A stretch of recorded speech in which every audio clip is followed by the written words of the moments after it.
I think we'll make a start this morning. Good morning, I'm John Berger. I'm the Executive Officer from the West Australian Alliance to End Homelessness. We actually have people in the room, but we also have people on Zoom joining us this morning. How many have we got on Zoom? 11, there you go. So they've been patiently waiting, ready for us to kick off. Okay, I'd like to start by doing an acknowledgement. Nala Kadich, Wajak Nungamort, Kain Kadik Nijabuja. And I acknowledge the Wajak Noongar people as the original custodians on the land we meet and pay my respects to elders, both past, present and emerging. And I pay my respects to anyone who is present with us or online. Okay, well, this is a pretty exciting event. This is a culmination of a lot of work over a number of years, literally.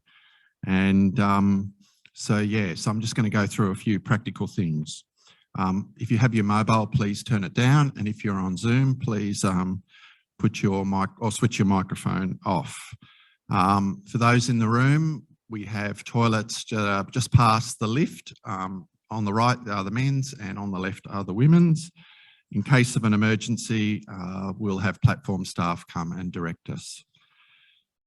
Okay, like anything, these events, we need to acknowledge our sponsors, and our sponsors for this event and for most of the events this week are Fleetwood Australia, Beyond Bank and the Department of Community Services. And we'll just have a short video from Fleetwood. Fleetwood Australia. Fleetwood is the only Australian-owned national modular manufacturer, building spaces for families and communities to thrive.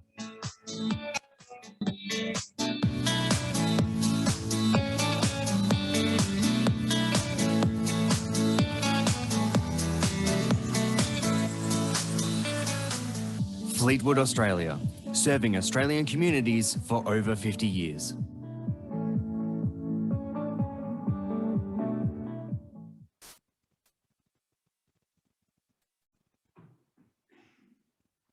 Okay, thank you. All right, well, today's session, we're going to hear from a number of people, and there's a number of different ways that we're going to present. But essentially, we're going to hear from Michelle McKenzie, who will speak about the story behind the project, as well as some of the practical learnings from the organisational perspective. We're going to hear from the co-designers in Tricia and Adriana, who will present the framework. We'll hear from Alan, who will introduce the toolkit. And then there'll be a panel discussion focusing on the benefits and challenges of engaging people with lived experience. So without further ado, I'll call Michelle to give her story on the background to this project.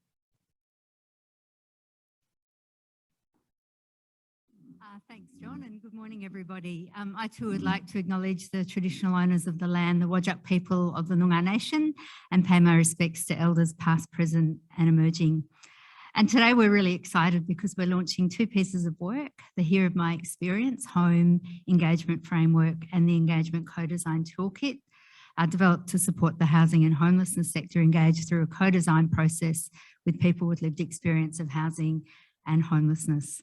And I've been asked to reflect on the genesis of this project and some of the learnings of this work from Shelter WA. And on reflection, this was probably the most challenging, frustrating yet rewarding pieces of work that I've been involved with. And before embarking on this work, I really wish that we had this kit and framework to help us. As the peak body for social and affordable housing, our core focus is the development of an effective housing system and supporting our members through systemic policy, advocacy and sector development to deliver great housing outcomes and to end homelessness. And understanding the drivers that facilitate or hinder effective housing outcomes is in our DNA. Housing economics, urban planning, taxation, tenancy settings, housing design, service systems, etc. We engage deeply in developing policy responses and advocacy strategies. So when the opportunity came up to apply for funding to co-design a piece of work with people with lived experience, we jumped at the chance and we're really thrilled to receive a grant to support this work. I'd met Jonathan Shapira and his mantra, nothing about us without us, and the importance of genuinely including people with lived experience in our work made absolute sense. So we received the funding, we put out an EOI for people with lived experience to work with us, and we were really thrilled when through an interview process, we had a really great group of people to do this work. So on reflection, as an organisation, we were not ready, we were not equipped to do this work. We thought everything was in place to do the project well. You know, we had a budget to pay people. We had peer support workers on hand to support the participants. We had a consultant who was doing the work, and we dedicated, you know, part of a staff person as a touch point to provide the support as required. So what could go wrong? You know, we were fine. We were ready to go. Yes. But what we didn't have was the time and space built into the project, or the time in our organisation to spend what was needed on the project, or a really truly informed, trauma-informed approach. As a peak body who are excellent in policy and advocacy, and I can read, you know, 8,000-page legislative council documents, no problems, we just did not understand or anticipate the impact of the work on the participants as it unfolded. We did not understand or impact how trauma would manifest itself in multiple ways on the project. And we were not prepared for the deep bonds that would form between the participants and the need to be more attuned to the personal and professional boundaries between our staff, the participants, and our work. So as a really small organisation, you know, we're a tiny team of 7, and we're 7 because not everyone works full time. There are always competing interests for our focus, our time and our resources. What we've done is just set this up as another project. We're just going to do this lived experience project. And we had completely underestimated the time and resources and the level of care required. This project had a significant impact on our ongoing work. And as more and more time appropriately was spent by staff on this project, you know, responding to participant inquiries, you know, reviewing the budget, rescheduling meetings, putting in place appropriate ways to engage, etc., as absolutely appropriate and required, there were consequences on me and on other staff in terms of workload and delivering on other pieces of work that were time critical. So when we were really under the pump, it was, I mean, I'll just be honest, it was really, really difficult not to resent this project. And unfortunately, we'd set the project up to fail, and this was on us. It wasn't on the participants, and it was all due to our lack of organisational readiness and our complete naivety that this would just be another project, short and sharp. And what has been incredible is the generosity of all of the home participants in not giving up on us, despite the way we set this project up and despite the hard times. And for this, I just really want to thank them and acknowledge them. And I was trying to find a quote, and I think it was Bart Simpson said that trying is the first step towards failure. And I'm really pleased that he got that wrong. Trying is the first step to doing something magnificent. So Friedrich Nietzsche said, what doesn't kill you makes you stronger. And I hope I'm not being melodramatic, but it did nearly kill us at some times. But certainly we are stronger for staying the course, for doing this work. And we know that the sector will be stronger by truly understanding the benefits of engagement. And importantly, and that's why we've got the kit and why we've got the framework on how to engage well. So today we're launching 2 resources for the sector to support their engagement with lived experience. Importantly, resources that have been deeply informed and co-designed by a diverse group of magnificent people, generous people, people who have really helped shelter with a lived experience of housing insecurity and homelessness. And today we'll also be hearing from a fantastic group of advocates who through their engagement and generosity have given so much to shelter in the sector. And we will continue to do this and amplify their voices through the toolkit and our work. So thank you.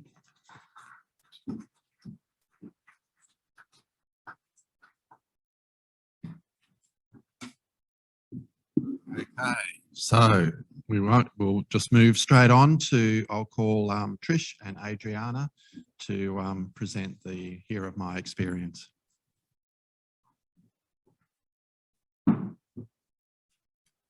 Thanks, John. Nala Kodich Warak Nunga Mort Kayan Karik Nija Buja. Just want to acknowledge that this is Wajak land that we stand on. And I would also like to acknowledge the experiences, those with lived experience who have gone before. Michelle mentioned Jonathan Shapira and those that are still out there living, having a living experience of homelessness and housing insecurity. And I also want to acknowledge the humility of Michelle, you know, being a CEO of a peak body and actually being able to stand up and say we got it wrong is beautiful. As someone with a lived experience, I'm used to getting things wrong. And I think that is the start of like real growth, is admitting where we make mistakes and learning from that. So in these documents, the framework and the toolkit, you have got some real good gold there because we learnt a lot. Oh, I need my flicker. So I'm Trish and this is Adriana. We obviously are the authors of the framework. And ta-da, it's a house. So I'm just going to talk through the panels a little bit. So we've got the engagement approaches. Some of you may have seen this before. This has come from literature in other sectors. The mental health sector has been doing lived experience engagement a lot longer than the housing and homelessness sector. We've got some examples of how to include people with lived experience in the middle. We've got the stakeholders, so people that can be involved in engaging with people with lived experience, and obviously the areas on the side, areas in our sector where where lived experience people can be involved, which is basically everywhere. Nothing about us without us. That is the point. And at the base, because everything needs to be founded on good rules, is the principles. So we've got empathy, equity, safety, security, awareness, and partnership. Now, obviously, we didn't come up with this framework out of thin air. We started with a lot of desktop review, and I'll just let Adriana share for a few minutes on the... Oh, I want you to get into this because you've got it on your desk, right? So turn to page 4. You can see that, that slide there, and then flip through to page 28, because this is like a working document, but wait, there's more, because afterwards you'll get the toolkit and that's where the gold is. Well, you might get the toolkit. You should sign up for the toolkit. But if you flip to page 28, and I'll let Adriana speak on I'll pass it to Adriana to speak on the literature. Hello, good morning. My name is Adriana. I'm very, very humbled to be standing here today and to be sharing this with you.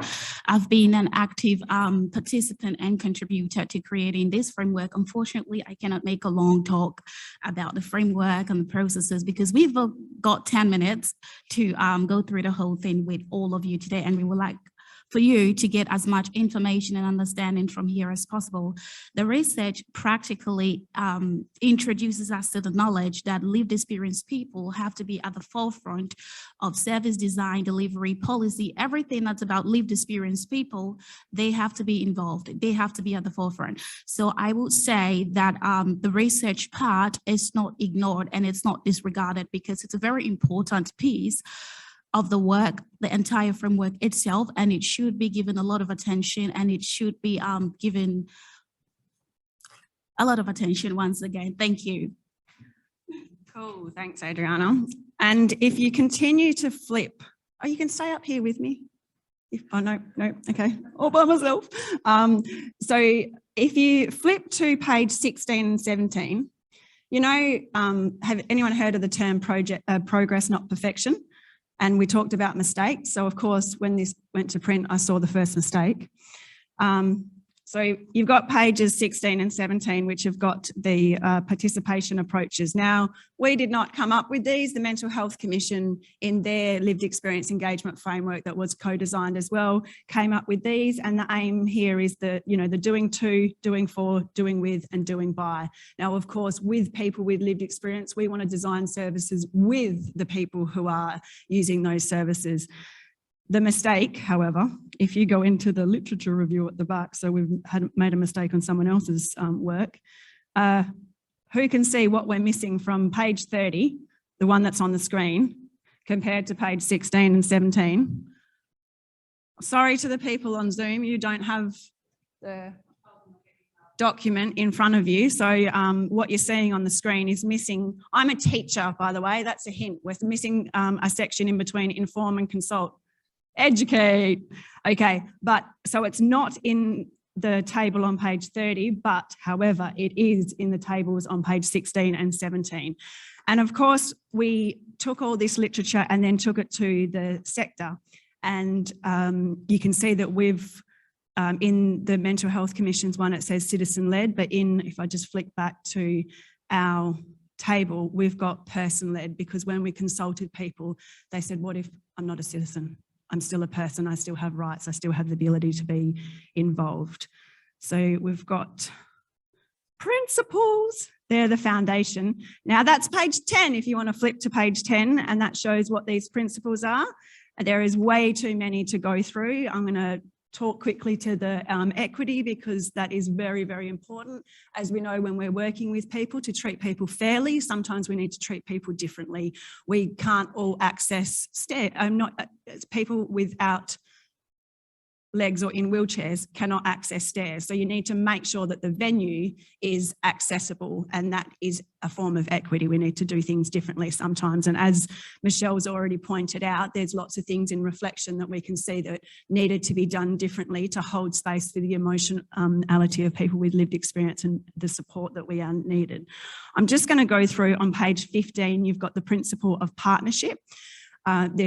I'd like you to read those principles afterwards, but partnership's really important, because we had, what was it, at that vigil, 56, 58 people who have passed away on our streets in a year. Like, that's not acceptable. We need to do things differently. We need to involve people with the lived experience in all areas of our housing and homelessness system. So we need to form partnerships, not just between governments, federal, local and state, but all across the sector, with the people who we are trying to support, as well as those that have been there and know what that have that lived experience expertise. It also says team building training, I can't remember what point. Organisational readiness under principles in action, and Michelle's already spoken about that, and we'll probably speak about it more later, so I'll let that go. On page 48, now you're going to flip all the way to the back. This is where the humility comes in, right? Like, so it's not just that, like, hats off to Shelter giving it a go. And I think all organisations need to give it a go, and we need to acknowledge that we can all do something. And sometimes it means you need to get educated about what you need to do to have organisational readiness to do things well. The impacts of trauma and the language about, I was going to talk about the impacts of trauma. And obviously on here, you've got in the first column, you've got Shelter WA's perspective of the lessons that we learned on page 48 and 49. And then you've got the project team's perspective, so our perspective. And, you know, we've said here, trauma is only unpredictable when the necessary safeguarding has not been done. So through the development of the framework and the toolkit, we have identified what the necessary safeguarding is. Through my experience, halfway through this project, I realised that I needed peer supervision, because the weight of the work was bigger than a normal professional job. Luckily, there was budget, and Michelle can say, like, we got peer supervision. So that's really important, that we have that flexibility and awareness before you jump into these projects and you are organisationally ready. The toolkit will tell you more about that. The other thing I want to talk about with language barriers, Michelle talked about being able to read, like, what, a 30-page policy, 300 page. See, that just nauseates me. I do like reading, but I want headlines and pretty pictures, not like, you know, all text. And the language difference between a person with lived experience and someone who writes policy, it's different. It's like speaking Chinese and like, you know, Australian English. So we need to understand what space needs to be held for people with lived experience, and how to capitalise, that's a terrible word to use, but on that expertise that comes from that, to be able to implement the learnings into policies and procedures and systems and laws, and all through the levels of the system. And I'm pretty certain that's my last slide. Thank you.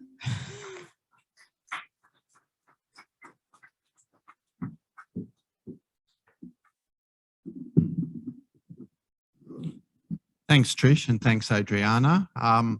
As you can see, it's been a lot of work and lots of learnings, and I think that's all we can ask is what do we learn from this process and how can it inform us going forward?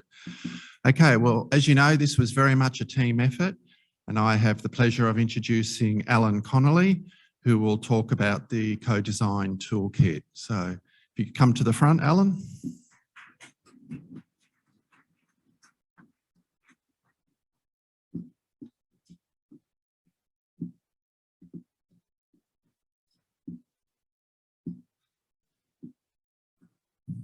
I think a lot of people in the room have already heard of my lived experience, and when I stand here with my jacket, speaking eloquently, usually I'm the last person that the people in the room would associate with having been homeless. So homelessness can and does happen to those who least expect it. So sometimes our motto must be prepared. Now, we haven't just had this homelessness challenge during COVID and during the pandemic.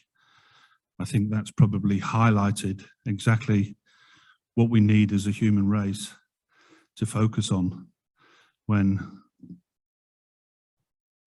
consumerism is reduced and Mother Nature's hard drive has had the opportunity to reset itself. So it's our opportunity now to build back better, and there's never been a better opportunity. In the past, there was no framework. In the past, there was no toolkit. Now we have everything that we need to begin the process in making sure that in times when, especially WA, has record exports at record prices with a record surplus balance, that we reduce the record loneliness, the record poverty, and the record homelessness that we have here in WA. And we can't do that just with the government. We can't be looking at the government and asking them every time to give us a handout. Yes, we should be asking the government to give us a hand up. Now, that hand up is easily to implement when we've got a framework and a toolkit to be able to do that. So everybody that's made the effort this morning to come and be here for the launch of this toolkit, I applaud you. I applaud you for making that commitment to listen. You've got the tools and the framework and the slides on the bench. I want you to do as you've done, as Tricia's helped you with the framework, to actually look through these publications. How many times have you been to an event and you've gathered all that information? There's plenty of it on the front bench there. And then you go home and you put it on the side and it's never looked at again. We can't do that with this framework and this toolkit. We have to take it home, digest it, and look at the small part that you can play to make sure that the framework and the toolkit is implemented into your organisations. And we're looking at our peer support groups like the Alliance, like Shelter WA, to lead by example. Other organisations, Comware, Youth, they're probably a little bit more advanced with their frameworks and their toolkits. And they've created opportunity for those people with lived experience to be embedded into their organisations. They've created the line items that are required to make sure that these people are financially rewarded. They have created the opportunities from those line items like peer support workers. How important is it, as you well know, that the homeless have that peer support and that the lived experience also have that peer support? So the toolkit is absolutely imperative to us moving forward. And John often mentions, working towards zero. One step towards zero is better than continuing with this growing loneliness, poverty, and homelessness. To actually stop loneliness, poverty, and homelessness, that's what you need to do first. Just stop it. You know, you can't help to end it until we stop it in the first place. And I firmly believe that an ounce of prevention is worth a ton of cure. So we are never going to end homelessness. We are never going to end rough sleeping unless we start to look at the challenges that put people into those precarious positions in the first place. So it is a whole of sector opportunity for us to say, let's really do something about this. Let's not focus on the F word, funding. As an entrepreneur, entrepreneurs would never ever get anything done if they were focused on the F word. So we really do need to look at our contribution as individuals. The tools are there for us to use. It's just now a choice, and then the political will to want to be able to do this. So I know there's a slight delay from the other day.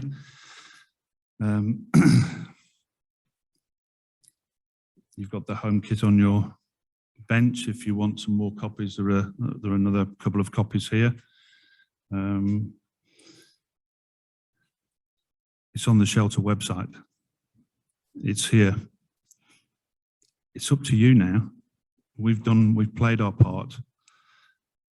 There were 17 people came together who didn't really know each other, who had all been through the housing continuum, had all been through their trauma. Jonathan, who may be on the Zoom today, I hope he is, you know, he and Josh were probably the pioneers of lived experience of homelessness in the sector, shining a light on how important it is for lived experience to be embedded in your organisations. But Jonathan has paid the price of living in his car. He had to have surgery. He now is suffering from that back surgery, and he cannot be here today. So he paid a massive price to start the momentum. He still wishes to advocate, but he's still paying that massive price. So sometimes it's not the value of compensating somebody for their hourly input. It is the value of the experience that has been gained from living the actual trauma. So every time we come and we speak from a lived experience perspective, it triggers that trauma again, or else we couldn't talk about it. So please bear that in mind when you're looking at the toolkit. There are some imperfections. This is version 1 of the toolkit. You know, organisations like Microsoft or software companies, how many times do they release their first version and then they release an update? So we will be updating the toolkit. We will be working with you in the sector to make sure that that toolkit and we understand how to implement that toolkit into your organisations and the challenges sometimes of that interconnective process. So I've gone a little bit through the introduction. You can see, like the framework, we've broken it down into 4 areas: purpose, who's the toolkit for? It's for you guys, and organisational readiness. What a steep learning curve Michelle went through. And there were casualties along the way. You know, there's still casualties right now. There were 17 of us started this process of the toolkit, and now there are probably 4 or 5 of us who are still proactive in trying to make the systematic change happen. So there have been casualties, and if we were forewarned, maybe we wouldn't have started that process in the first place, or maybe we would have started the process with a lot tighter team that understood that organisational readiness as well. So I'm not blaming, you know, Shelter. I'm not saying that it's all of their challenge. We were not organisationally ready as well. And when you look at the lived experience, there is a spectrum. You know, there is everything from rough sleeping to what's happening right now during the pandemic, mortgage and rental stress. There is nowhere for these people to go. And in a way, that was a precarious position that I saw myself in when I was going through my challenges.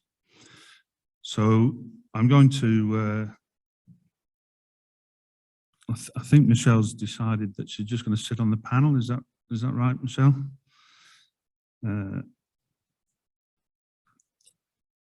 So am I bringing up the panelists now, John? Very good.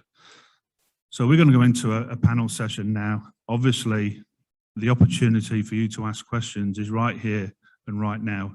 If you're on Zoom, please make sure if you've got a question that you ask it, and Royston will give me the nod, and hopefully we'll answer that question for you. I'd like to call up Natalie Sangali. Prior to her role at Housing Choices, Natalie worked in government and the private sector for over 16 years, advocating social justice issues, and built a portfolio of achievements leading strategic service delivery and infrastructure projects, managing high-profile, high-risk contracts, and leading service delivery teams. Natalie has a history of focusing on solutions for cohorts and individuals, can advocate on behalf of positive social change at both an individual and systems level, and has a particular interest in delivering services within an outcomes framework. Deborah Ralph, lived experience advocate. Could you please join us?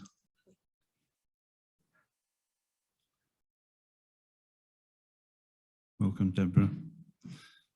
Deborah Ralph has an extensive portfolio, currently Regional WA Community Relations Specialist, Church of Jesus Christ Latter-day Saints, Shelter WA Home Group, Consultant the Rainbow Group Food Services Manager, a professional artist, 2021 Artist in Residence Streets to Street Art Project at Shelter WA, a local engagement officer for the ABS Centres 2021, and in 2019, Street Friends Manager and Dream Builders Daycare Manager. Wow, how do you follow that? Please, Margaret King, could you join us?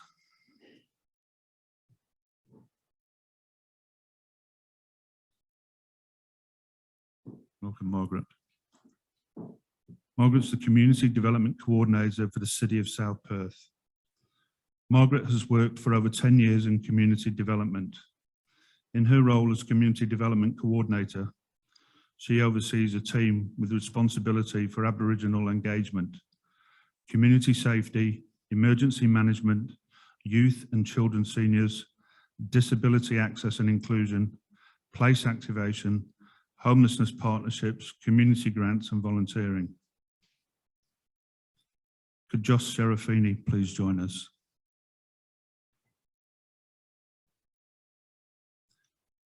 Welcome, Josh. We've seen quite a lot of Josh during this Homelessness Week launch, and his heart is in the right place. He really does want to make a difference. He stood on this stage and he said that homelessness should be against the law. What a powerful comment. Wow. Josh Serafini experienced homelessness for periods of time for some 20 years, and since he was about 15 years old. Josh started the initiative with Home, Hope, Opportunity, Mutuality, Empowerment. Karawara, which is collaboration between the City of South Perth and local service providers, including Waterford Plaza, Southcare, Richmond Wellbeing, Mujit Keela, Livestreams Christian Church, Mujit, Personal Attributes, and the Department of Housing. He's a recent recipient of the Rotary Club of Mill Point's Unsung Hero Awards 2020. Mark Slattery, could you please join us?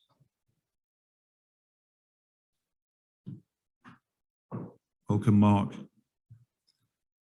Mark has worked in health and not-for-profit sectors in Australia. He's a Chief Operations Officer for RUA. Also worked in the United Kingdom, so brings that experience to Australia for more than 3 decades, amassing a wealth of knowledge in the social services and health sectors, especially focused in quality and client-focused outcomes. He has held senior positions in health policy and operations, including as interim CEO at 360 Health. Please, Tricia Owen, would you please join us?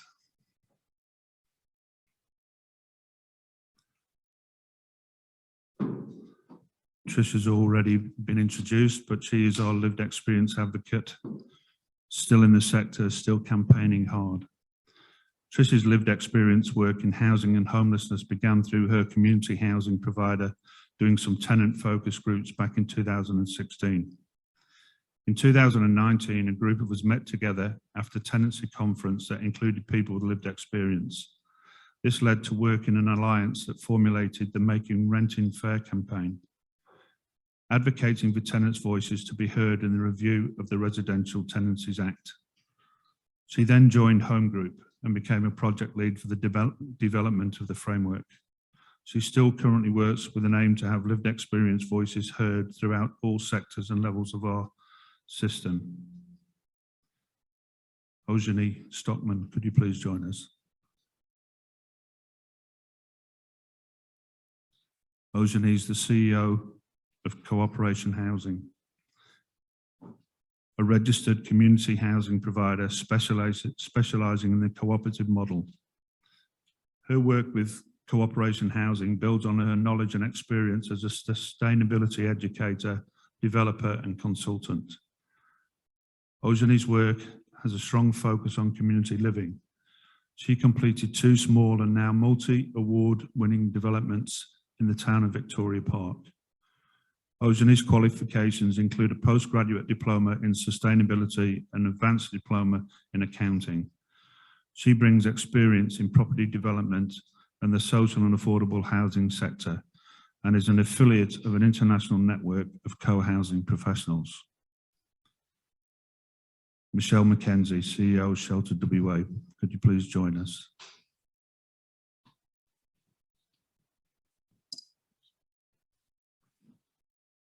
Michelle McKenzie became Shelter WA CEO at the beginning of 2018. She has a passion for social justice, human rights, and working with people, communities and institutions to advocate and deliver more affordable and diverse housing choice. Michelle understands that championing more affordable housing choice in this state will lead to better outcomes for people experiencing homelessness and those seeking housing security. She is passionate about working collaboratively, facilitating the alignment of government, industry, researchers and the community sector to design and deliver an affordable housing system.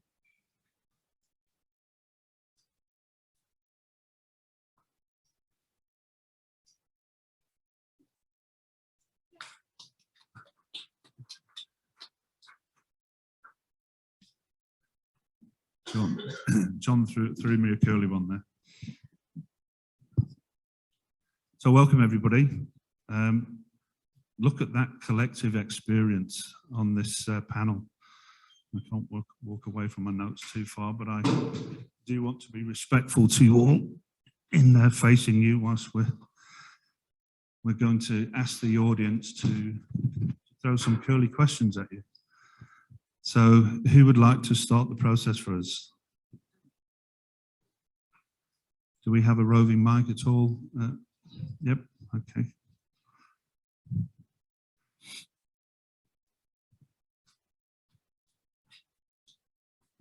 Maybe I'll start the process. Okay, let's start with some of the hard questions.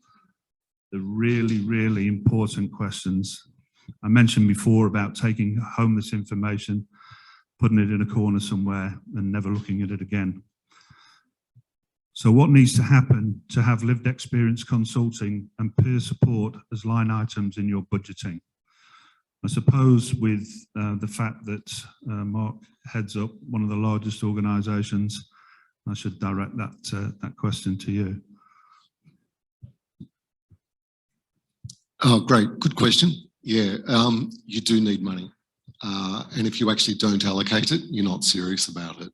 I think that F word funding is really important, even not externally, but internally as well. So if your staff don't actually understand that they have money to actually either remunerate or actually put the right, get people with lived experience in that policy development or service development, it won't work. You then play tokenism. Because if you don't actually start to actually do that. Now that's difficult in very tight financial constraints, but if you can actually show the benefit of doing it, that $1 spent, you'll get multiple dollars on return. And I think you get a service which actually is not just what you believe is right, but the people that you're working with actually believe it's right. So that whole thing around engagement and building trust, that if you actually start to fund and actually see the benefit of it, the money then flows behind it. And it's sometimes not just money, but it's also things like giving people time and space to do that with. So it is very difficult for people to actually join groups like this because of what's going on in their life at the time. They've got lots of appointments, or they're actually very difficult to actually keep engaged. So that funding line item, we actually have line items which actually in that funding, it's down to each manager to actually manage and look after that budget. So they actually start to use it in a very wise and in an informative way. So yeah, you do need it from the start. And it goes from the board. So you actually put it into your board line items and it goes all the way up through. So they actually see the benefit of it. So it is really important. Thank you, Mark. Well answered. And I think we need to advocate for this to happen within your own organisations as well. You know, it starts by the larger organisations actually leading the sector, and you probably couldn't get much larger and direct facing than RUA. So I believe John's got a question. Yeah, John from the WA Alliance. I know you talked about the F word. And we shouldn't always concentrate on that. But as Mark said, it is about how do you allocate resources to this. And I'm just wondering, you know, the government talk about co-design and having consumer input. What are some of the policy changes that we might need to advocate within government to ensure that there is actually a resource allocation in people's funding contracts to ensure that that becomes embedded? So is it Ojani or, sorry, Margaret? I just want to talk to that I suppose briefly. It's something I'm quite passionate about, is that it's making people understand that this is intellectual property. This is the intellectual property of those people with lived experience. And this goes across not only homelessness, it goes across other sectors. And I think that's where we need to start, is having those decision makers understand the importance of it being intellectual property. Thank you, Margaret. Ojani, Natalie, sorry. And then Ojani. Yeah. I might start with John's question because that's a fabulous question. As a large community housing provider, we are a heavily regulated industry. There is a small slice of our regulation that talks about how we communicate and consult with our people that we provide services to, but there's a real opportunity for that to shift from that and referring to the engagement framework within the fabulous piece of work. But I must say that book is going to become a Bible for us. The shift from educate and consult all the way to co-design, that's what the regulators are looking for in our business. Thank you. I'll start with your question as well, John. I represent a cooperative housing sector. So for me, this discussion is actually what I do on a day-to-day basis. We have, to give you an example, I have a board of 9. 5 of those are member representatives and only 4 of them are independent directors. Members are my boss. I tell them that on a regular basis and remind them of that. Everything that we do ingrained in our organisation is we're member owned, we're member controlled, and the members determine what it is that our organisation does. To give you an example is, we're also a registered community housing provider. We get regularly reviewed by the department. Most recently, one of their questions was around, they wanted to see one of our independent directors being the chair of the board, because currently it's one of our member directors that's the chair of the board. And I find that an interesting question, considering the importance of co-design and member-owned. And obviously my response was, well, we're a member-owned organisation, and whether my chair is someone representing our membership or independent should be completely irrelevant. But it's little things like that that actually make it really hard.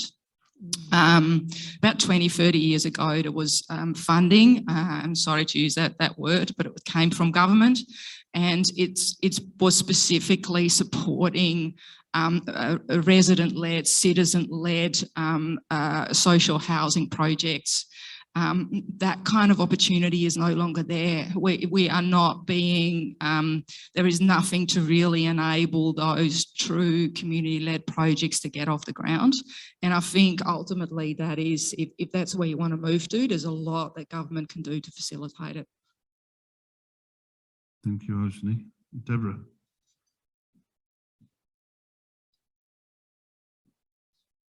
So from a lived experience point of view, and I know John's watching, it's going back to that nothing about us without us.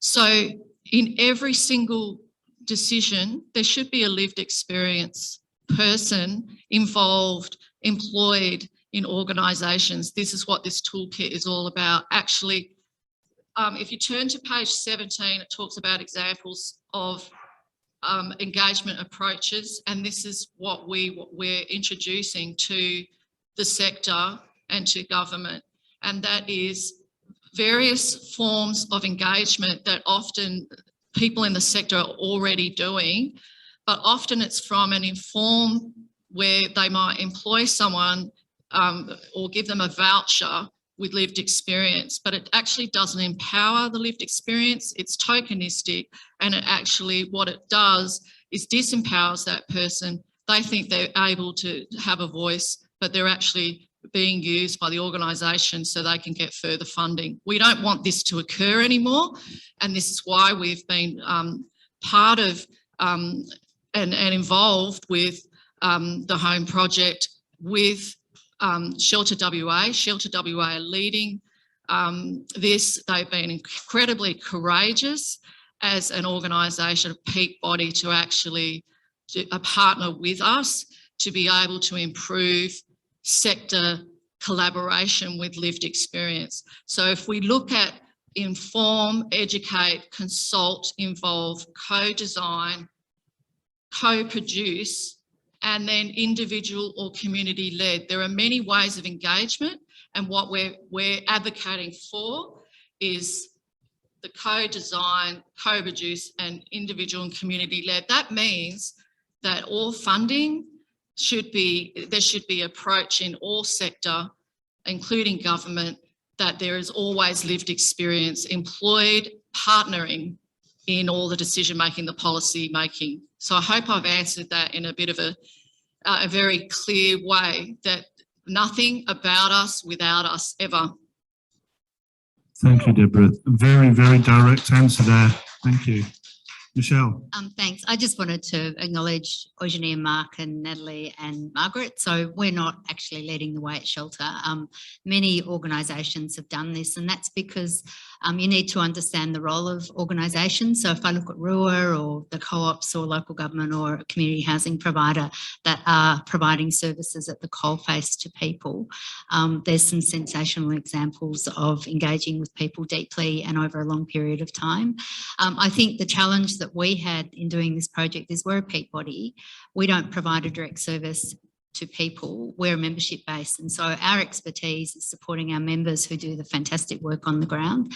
So finding a role within a peak body who delivers policy work, advocacy work, engagement, etc., was challenging. And Deborah is absolutely right, but I think Trish would attest to It can't be tokenistic, and people actually need the skills to do the work along with the lived experience. And that's where there was a little bit of a pickle in some of the work that we did, because, for us, we employ people on a skills base, and lived experience. When we're engaging or doing things that are absolutely appropriate, we will make sure 100%, but we do not want to set people up to fail. So the funding that John mentioned needs to be in building capacity of people if they want to do that work. Not everyone's a bit of a policy wonk like me. So if people with lived experience really want to get deeply involved in the policy, how do we support that work? We can't just assume because people have got lived experience that they can suddenly do everything, because that's not fair. And that was part of probably the undoing of the home project, that expectation that people could walk in our door and be part of that world where, it's tricky because it's not coal-face service production. So absolutely agree, Deborah, but it's horses for courses, if that makes sense. Thank you, Michelle. I'm going to hand the mic to, sorry, add? Trish. Okay. On the way. And then Josh. Yeah, so I want to add, like, doing the engagements through the as we were doing the engagement framework, there is a lot of really good work going on in the housing and homelessness sector. I don't know if you remember my bio, but this work started for me with housing choices, nearly said access housing, attending tenant groups, because I am in a community housing property, and prior to that I was homeless. And one thing that I heard clearly from the people I engage with at the Department of Communities and service providers' lived experience is that everyone wants to do the right thing. You don't get into this sector without having a heart for people. So I just want to acknowledge it, because it's not this like point finger and say, no, you're not doing the right thing. And it's just the system is broken. And there's people who are falling through those gaps, and we need to come together at all levels to catch those gaps. And the one voice that has been missing at all levels is the voice of those who have had the lived experience of falling through those gaps, because that hurts. And the way that plays out when we are engaged with can sometimes be cause vicarious trauma. So we need to protect everyone. And an example of like listening to the people who come into services. I was at a service a little while ago, and one of the service users was like, there's no complaint box. There's a nice little suggestion box there, but there's no complaint box. Like, that's something that doesn't need the big F word, just needs some cardboard. And then as a person who, does make suggestions, or, I like doing surveys and doing all that, I'm not going to do them if I don't see that when I put a suggestion in or a complaint in, that something is actually done. So when you do stuff, you need to show us that you have actually done stuff to hear and to act on our feedback. Because yes, we want the money and the finance and I want to get out of poverty, all of that stuff. But for a long time, people with lived experience have not been authentically heard, and start with hearing, and everyone can do that. So thank you, Trish. I think that's going to be a perfect segue into Josh here. He wanted to answer a few of those replies, but come on, Josh, what's your take? Yeah. So first, thanks to Michelle and Margaret for supporting me through this journey. And when I first got here, I was looking at everyone like I absolutely hated them because of my circumstance of going through homelessness, and just looking and talking to them, I just knew that they didn't have a concept of where it was that I'd come from. They didn't experience my trauma of losing all those people. They hadn't been around that level of violence. Josh, can you just put a number on those people, please? Well, at the moment, it's up to 56 this year that we've lost in the homeless sector. And the special lady, Alana Garlett, who passed away last week, who I spent a lot of time with out on the street. And, I was very happy to be a part of their protest and support their family through their vigil up to Parliament. I think that puts, pressure on Parliament to be able to answer those direct questions, and to be able to hear, there's no 50-page, 500-page strategy for this. It's a sentence basically, end homeless immediately. So there would be one thing that I would like. Can everyone stand up for a second? I know everyone's just been standing around and sitting around. It's good to get that blood circulation going, but you know, if we could all repeat this, we would like to end homeless immediately, would be a great start. Okay, you go. Let's try once more. That was a warm up. Okay, let's go again. End homeless immediately. Okay, one more time. We would like to end homeless immediately. Excellent. Give yourself a round of applause. Thank you, Josh. Again, having a meaningful impact. Yeah. So we have a question at the back of the room. Thanks, Josh. No worries.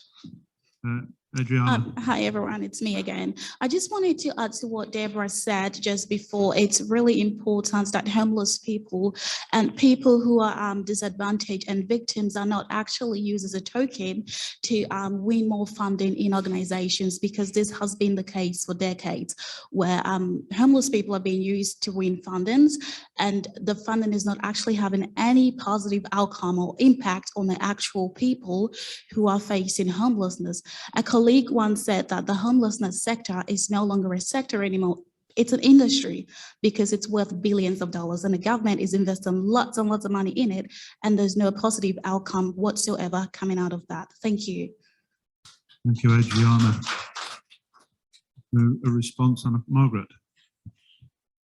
Thanks for that question. And I think, or actually that's a statement, and I think we need to look at, I suppose, how programs are delivered. And I think it is important to, and a community development model is asset-based community development. So it's working with the local community to build on those assets. So an example is, and I said this on Tuesday, was working with Josh.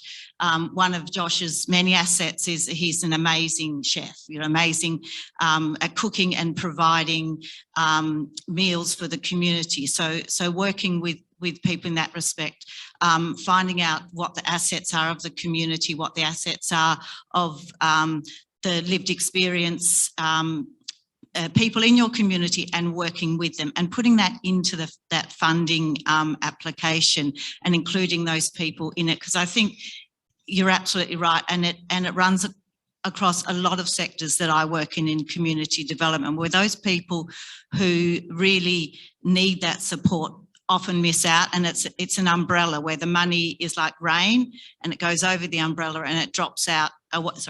Drops out away from and the people who actually need that help are sitting under that umbrella. So it's adding that asset-based community development model into the funding. Margaret, that's wonderful. Local council, do they play a big part in the town planning? Do they play a big part in what Margaret heads up? Community development, not just economic development, but community development. So yes, please, a question from the floor. I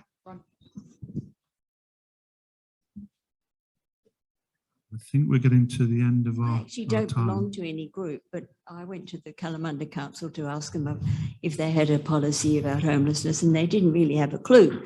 So I sent them all the stuff the government sent me about 3 years ago. The government sent me a lot of stuff, and I handed it over to them. But I think local council, I think Fremantle's doing a good job, and obviously South Perth is too. But to me, it's very wonderful. You're all terribly educated, and it's all very, very good. But in the old days, you could do things simply. There was a minister in East Perth who opened his church hall to the homeless men, and we've now got St. Bart's, which I believe is a hostel, a temporary hostel to help people.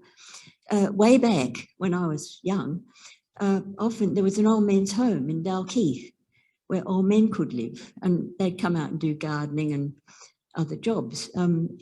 There was sort of more spontaneous help from the community rather than, setups. Well, you need setups now because things have got very complicated.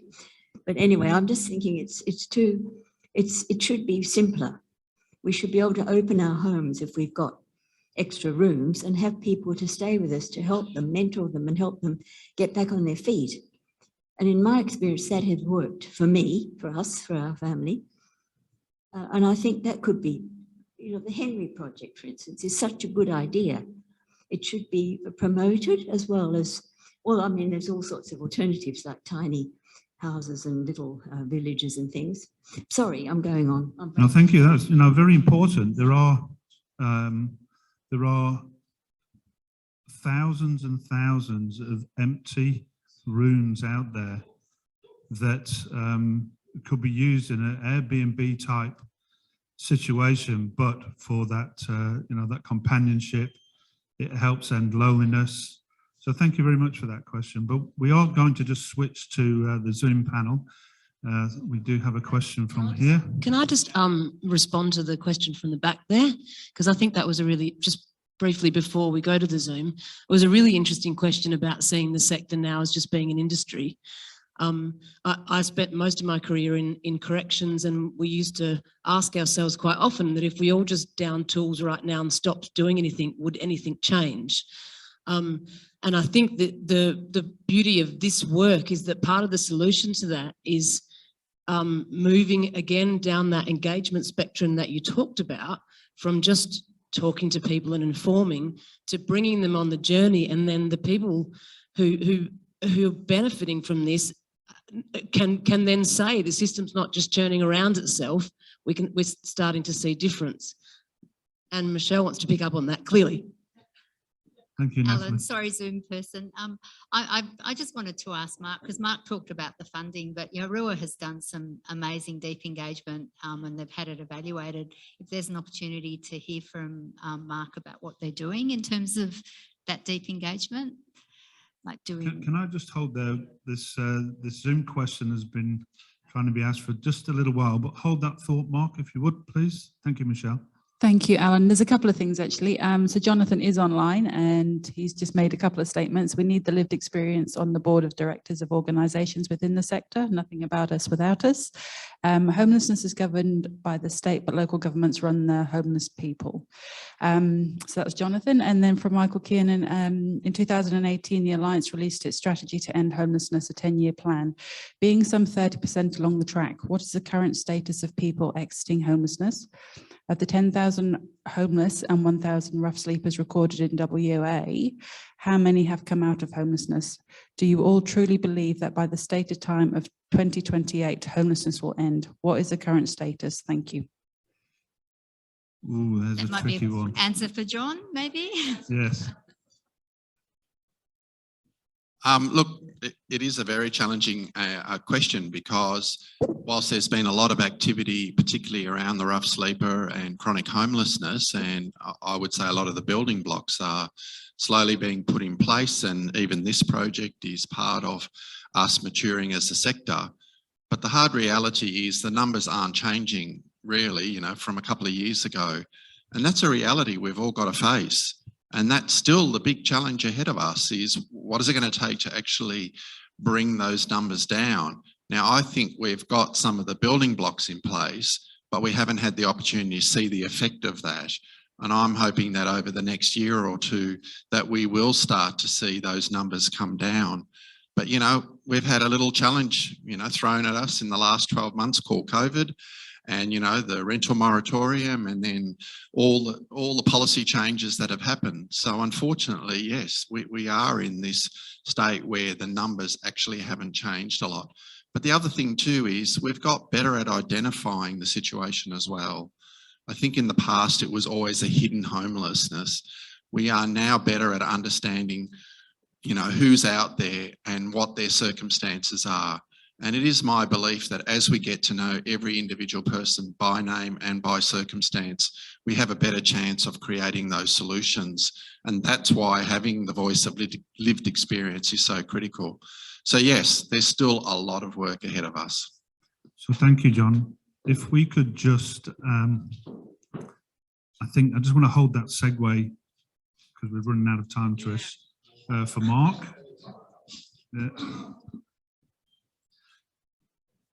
Yeah, thanks.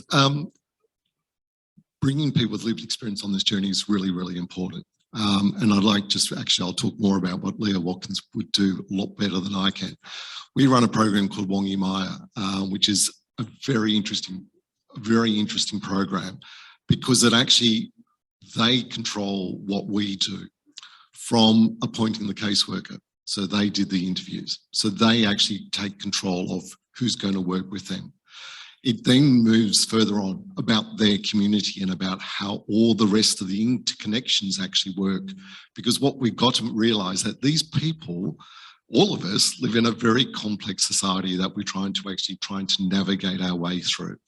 Those connections around loneliness and all the rest are all integral to keeping someone in a home. So having lots of homes is only as good as can we actually stay in them.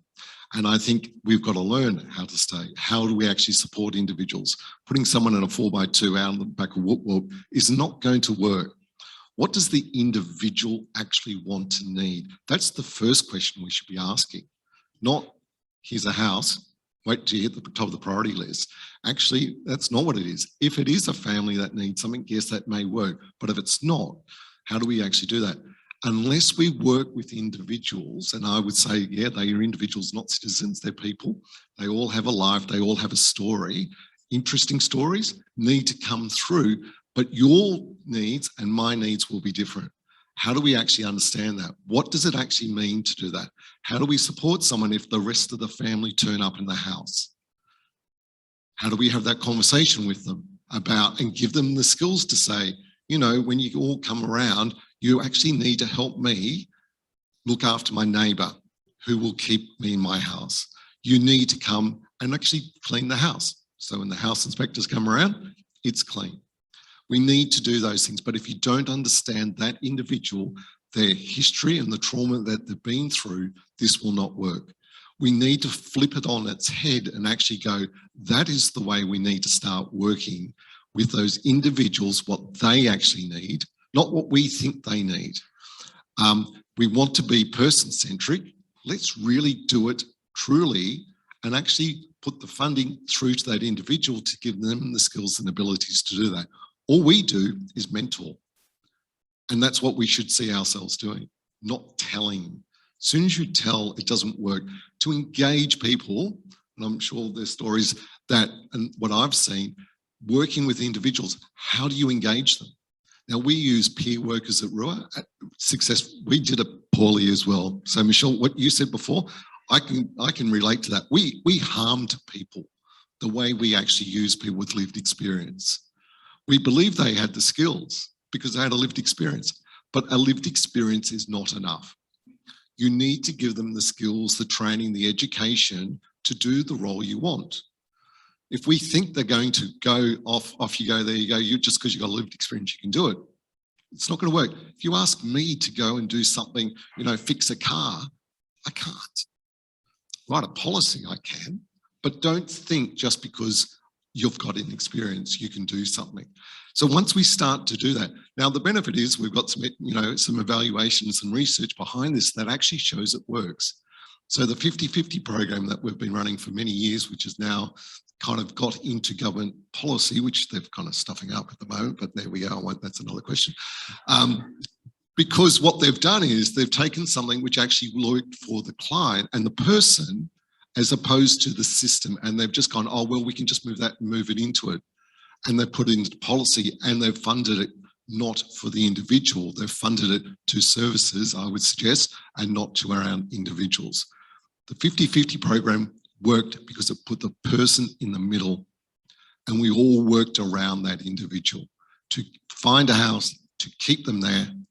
And that's what we tried to do on a continual basis. Not just once in, put them in and let them go. So it is changing the way, and that works. The retention rates are through the roof compared to what we normally do because we give the individual the power, the control that we've taken away from them for too many years. Trish, does yours yeah, I can segue anything. Can I just say thank you again, like another CEO actually being able to say I got it wrong Like that's, you know, one of the, and I wanted to talk on the recovery of the homelessness system or the housing and homelessness system. As a person who has gone through my own mental health and alcohol and drug recovery, sometimes it's got to get worse before it gets better.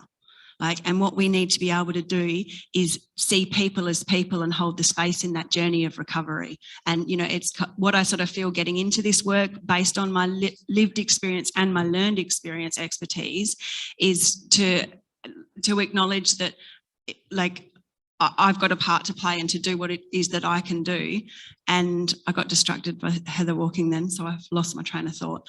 But we can all do something, right? We can all do something, and that going from the person-centered like idea is that we all have a part to play. And I'm going to pass to Deb because I...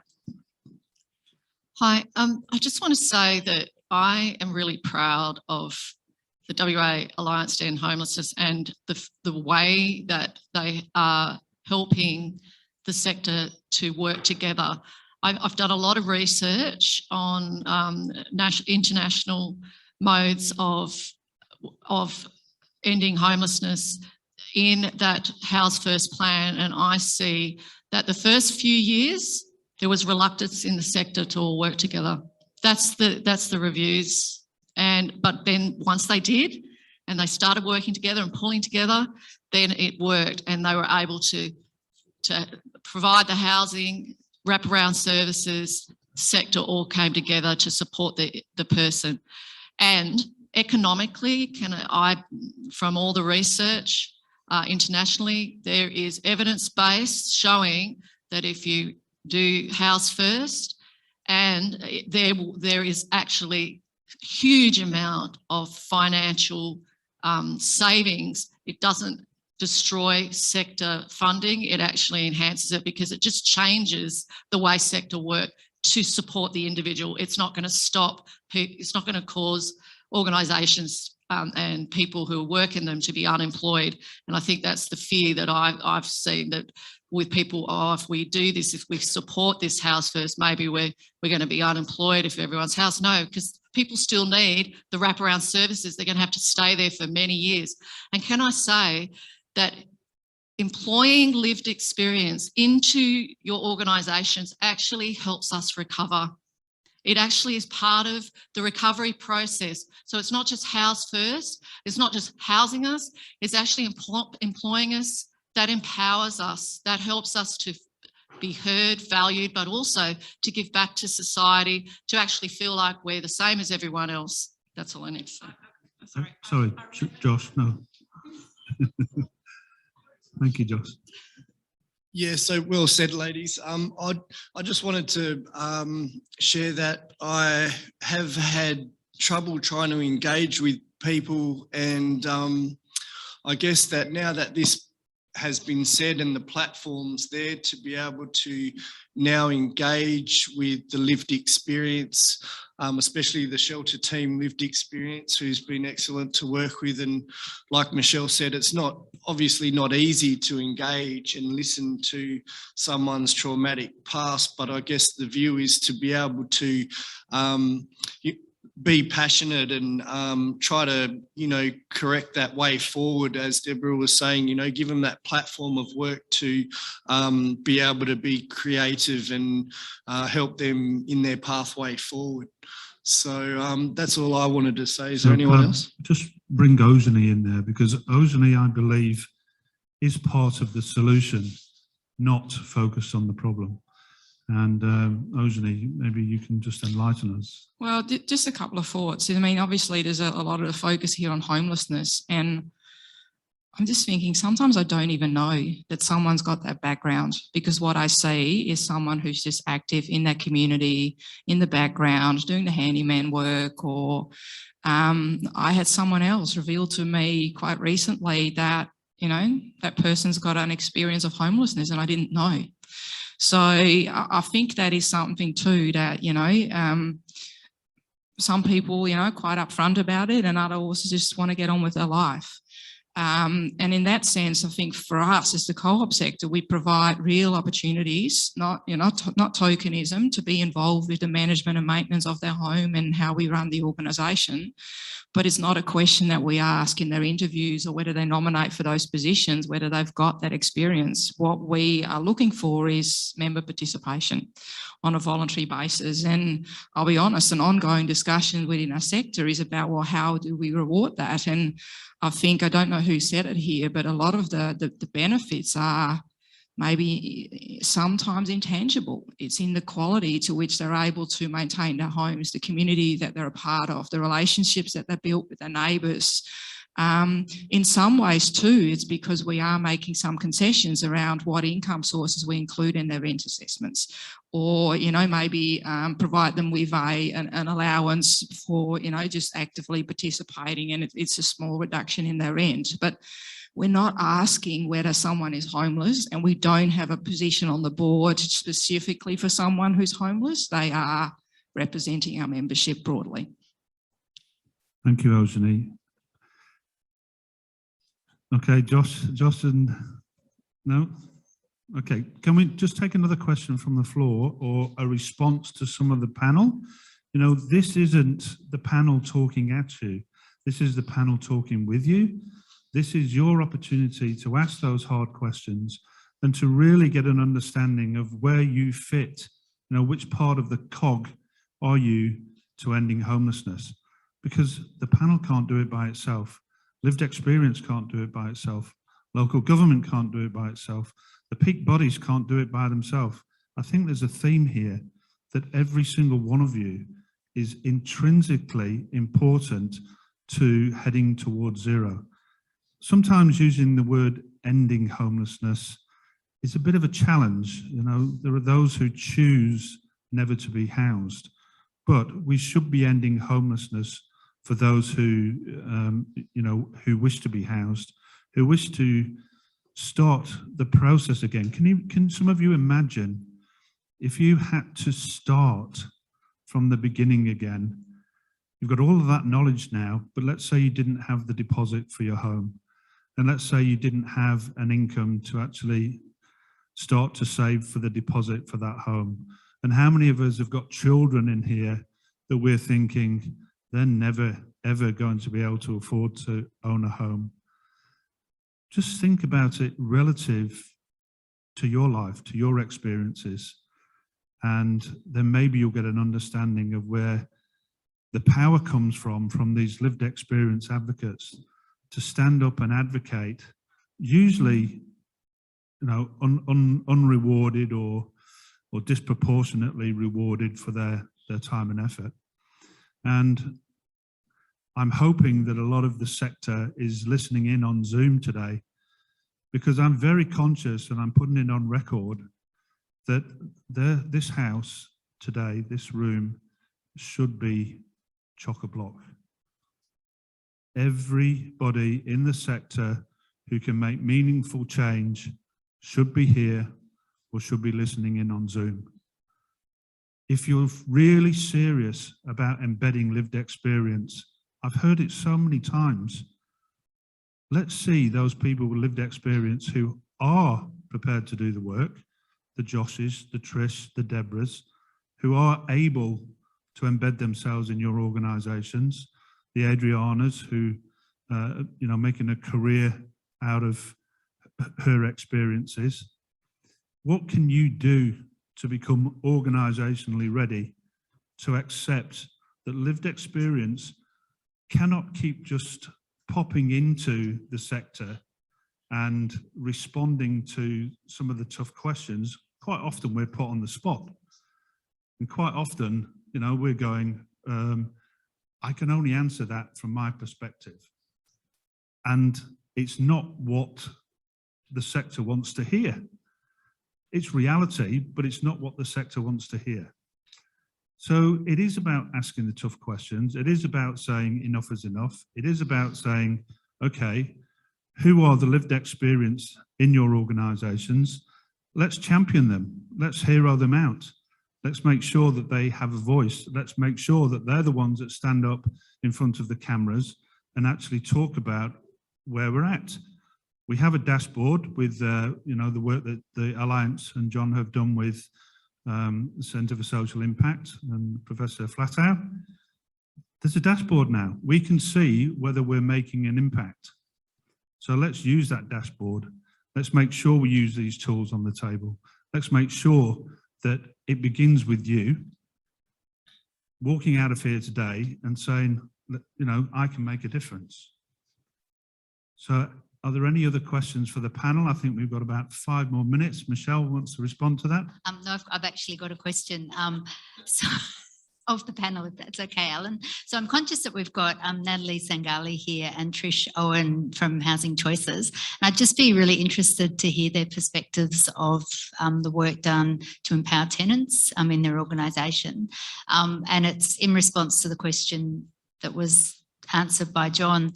If I'm living in a public house by the state government, there's no tenant advisory groups. I imagine it's difficult to find out how to navigate and get my voice heard, but that's different in community housing. So I might give it to Natalie first to talk, and then to Trish. Bring it on. What I think I would like to acknowledge that I worked with some wonderful people who made this happen, who recognised that we needed a better way to hear how our tenants were experiencing our services. I think what I brought to that was that really important part of organisational readiness, which was leadership commitment. And I also love the word that flows through quite a few of the principles in the framework, which is around authenticity. So it was another thing that I was very focused on. We had the benefit of learning from others who had blazed a trail before us and recognised that we needed to really upskill, capacity build all of the tenants that were going to be involved in this. We also made a decision that the co-design part of this would be the co-designing of the advisory committee. And that way, that committee would operate in exactly the way that the tenants wanted to operate, not the way we wanted it to operate. I sit on that committee. I have no voting rights. I've got other team members that sit on the committee and we have no voting rights. We listen. My experience of that and what we've taken away from that as an organisation is that there have been moments in those meetings where it's just been a drop the mic and I've gone, wow, I had no idea that tenants were feeling like this about this thing that we're doing or that thing that we're doing, to the point now that 3 years on, it took us 18 months to design even the first committee meeting, 18-month process of designing and then going through lots of training. And I would like to acknowledge Alex in the room, who's been a big part of that. And also Alison Patterson, for those of you who know her, who's now gone on to work with our colleagues and help them out with that. But the learnings that we've got out of that now, though, I feel like I'm bringing things to the advisory committee now and kind of knowing what they're going to say about it. Oh, they're going to hate this. We're a big national organisation now, so we have stuff come out of legal. The last meeting we had, I had to bring something in and went, oh, can you guys look at this? You're going to hate it, and just get ready for it. But it's been fabulous for us as an organisation to really have them take the lead on things. We're getting bigger and better now, I think, where advisory committee is recommending that tenants be involved in training, in deciding in our training, in participating in our training, in evaluating our training, in our recruitment processes. There's all sorts of really exciting things that have come out of it, and that's been completely guided, I think, by the things that have been said in that room. And oh, and also having our tenants up in front of the cameras, ta-da. Because this is actually a nice segue into what I forgot before, because I wanted to talk about my lived experience. I came into my property in 2004, so when it was access housing, and I've had a few tenancy officers, and it's my journey in advocacy work began because it was then access housing, but Housing Choices did some focus groups to go, oh, we need to hear from the voice of tenants. So it started with just the, what do you call the tenant inclusion team, tenant engagement team. So obviously there was a team of staff that brought tenants around to talk. And what I noticed with how that progressed into the the advisory committee of tenants, the ACT, was that the skills of people with lived experience were acknowledged. I want to also acknowledge that the care in, because my landlord's in the room right now, Diana, the care of a rent inspection when someone comes into your home and looks around your home is quite a devastating, you know, you're kind of in fear. And I've been like, you know, in the fear of I'm going to get kicked out because I haven't, you know, wiped crumbs off, whatever it is. Like, but Diana's always asked how my daughter is. She's always seen me as a human being, and that care and consideration, you know, has been at the forefront. So I trusted the organisation because the front person cared. The person that I saw in my home cared. And so then that empowered me to go, oh, this is something I want to be involved in. It was, you know, my recovery journey sort of was in the ebbs and flows, I suppose, throughout the whole journey, because funny enough, since I've had a home, have not been admitted to a mental hospital, how much dollars are saved there. But that process, having a house first, helped me to connect to who I am, to my community, and to get a sense of purpose in the world. So all of that from a home. Before that, I was one of the hidden homeless, and I didn't actually acknowledge I was homeless because with my 1-year-old daughter, I was traveling between my uncles and my friends and, you know, here, there and everywhere because my supports were here, but a place to stay was over there. Like, you know, so it was, there was a lot of recovery that needed to happen that started in a place to call home. And that is what Housing First is good. And the wraparound supports and the community stuff, just on Eugenie's point, because I no longer access mental health services. I'm out of the service provider system, except for when I'm coming in and telling people how to engage people with lived experience, because I'm really good at that, because I've walked the walk. But my support now is my community. It's not organisations getting paid to support me. It's the relationships that I have built with the people around me. My neighbour is 80. I pick up her paper every day. She has heard a lot of the blurs coming out of my mouth because she's just beautiful. You know what? It's that community, and that's why matching people and hearing like Rua CEO, I can't remember your name, Mark, sorry, what Mark was saying, actually hearing what a person needs. Now, I personally won the lottery, which we shouldn't have to win the lottery in housing, but we need to actually use that lived experience, that expertise that comes with success stories like my own to find out where we need to plug the gaps. And the first thing is to sign up to the toolkit, and Al's given me the nod here, so I'm shushing. So thank you. We have run out of time, unfortunately. I'd just like you to give a hand to the panel, please. You know, some tough stuff happening there. Today is all about the framework and the toolkit. I'm just going to point to, on your tables there, you do have a handout. You know, the 4 areas are purpose. Who's the toolkit for? It's for you, it's for me, it's for everybody. Your organisational readiness, okay? This is the tough one right now. Are you organisationally ready? And are you prepared to make the commitment? Where to now? An introductory workshop, completely online expression of interest. Please make a note of that URL and go and start the process today. Book in one of these lived experience of homelessness advocates to get you organisationally ready. So thank you very much. I'm going to hand over to John for closing comments, and thank you, John. Yeah, and thank you, Alan, for moderating that great conversation. Look, sorry. Thanks. So I just wanted to really echo Al. So we received funding from the Department of Finance to develop the toolkit and some support from Lottery West to develop the framework. The framework is a free product that you can download on the Shelter WA website. We've also got hard copies. So if you're on Zoom, please, you can order a hard copy or download it, and there'll be information in our newsletter. The toolkit's another kettle of fish. So over 2 years, a fantastic group some of whom you can see here today, co-designed the toolkit with us. A decision was made that we weren't going to put this online for people to download. And I think the comment was people that developed the kit have got the IP. So thank you, Margaret. They've got the knowledge, they've got the experience to run workshops. And so the only way that you can, as an organisation, access the toolkit is by expressing an interest to have a workshop. The forms are online and you can choose how many people, and then we will make sure that your organisation is matched with people such as Alan, Trish, Josh, Deborah, Adriana and others that will come out to your organisation and do the workshop. That is something that organisations will need to pay for because we are appropriately paying people for running those workshops.